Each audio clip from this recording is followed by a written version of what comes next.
23, this is MGC, and I'm here with your harsh world music facts.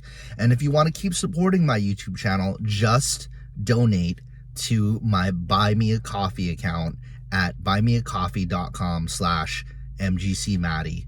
Now, let's get on with the video. Now, here is a fact for you guys that kind of changes the game of the East Asian, Southeast Asian music market. And it's in recent news that marijuana has been legalized in Thailand. And this is a big deal. This means a big thing for two different countries, China and Japan.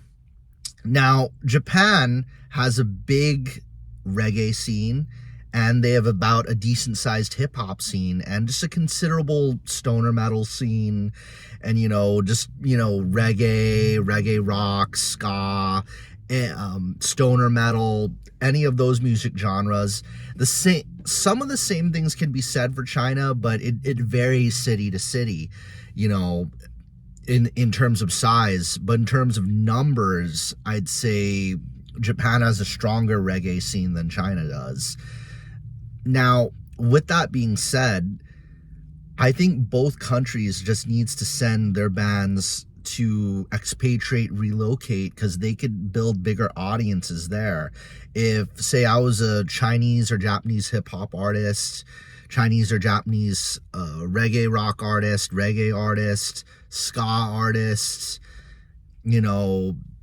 stoner metal, psychedelic bands, that's another big one. I'm not sure if I mentioned them earlier. So if I was any of those bands, I'd want to relocate to maybe Bangkok or Pattaya or something like that. And there's much more of a scene potential in those countries, what with the legalization of marijuana. So that's definitely something to look into. So that's a big game changer. I definitely would look into relocating. Thailand in and of itself has a large Chinese expatriate population. They also have a large Japanese expatriate population, in addition to the fact that they have a very large population on their own as a nation.